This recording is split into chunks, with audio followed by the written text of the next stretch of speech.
நீங்கள் குறிப்பிட்டது போல மார்ச் 11ஆம் தேதி பாரத பிரதமர் நரேந்திர மோடி அவர்கள் திருச்சி மாநாட்டில் கலந்து கொள்ள இருக்கிறார். ஒவ்வொரு முறை தமிழகத்திற்கு பாரத பிரதமர் நரேந்திர மோடி அவர்கள் வருகிற போதும் ஒரு திருவிழா கொண்டாட்டமாக இருக்கிறது. அவர் வருகிறார் என்கிற ஒரு செய்தி எல்லா செய்தி ஊடகங்களிலும் இடம்பெறுகிறது, பேசுபொருளாக மாறுகிறது.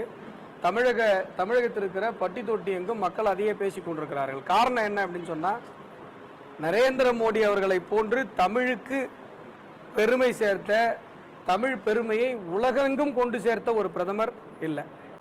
எத்தியோப்பியா பார்லிமெண்ட்ல போய் பேசுறார்.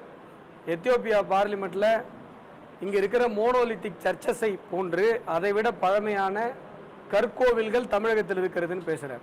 இன்றைக்கு மலேசியா, யூனிவர்சிட்டி ஆஃப் மலேசியாவில் மகாகவி பாரதியாருக்கு ஒரு சேர் இருக்கிறது என்று சொன்னால் அதற்கு காரணம் பாரத பிரதமர் நரேந்திர மோடி.